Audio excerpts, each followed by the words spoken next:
On va tout de suite crever un abcès parce que c'est la première chose que vous a dit Bruno Pomar quand il vous a vu il y a 2 minutes. Il vous a dit vous êtes celui qui est sans affectation chez les fonctionnaires sans affectation, c'est bien ça? Tout à fait, tout à fait. C'est sorti dans la presse, ça fait 10 ans donc que vous ne travaillez pas?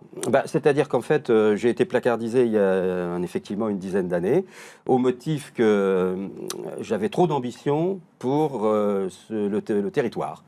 Les projets que je présentais étaient trop ambitieux et donc dans ces conditions, mon emploi a été supprimé. Et comme l'exécutif a la possibilité de supprimer des emplois, naturellement, il est quand même prévu par le législateur, c'est la moindre des choses, que le fonctionnaire en question, d'une part, puisse être reclassé. Pour ça, on lui fait des propositions. J'invite tout le monde à vérifier que j'ai eu 0 proposition en 10 ans, alors que de mon côté, j'ai démarché directement 300 collectivités pour des offres de services qui sont restées sans concrétisation, probablement parce que ma réputation me précède et que les politiques préfèrent des gens qui travaillent pour leurs intérêts propres plutôt que pour l'intérêt collectif. Donc je résume, ça fait 10 ans que vous touchez un salaire ça fait de la part de l'État sans faire un seul travail. C'est un véritable scandale pour moi d'abord parce que ça a complètement bouleversé ma vie et que je n'ai pas pu m'exprimer pendant toute cette période dans une action publique, et puis pour le contribuable parce que c'est scandaleux que cette situation puisse exister.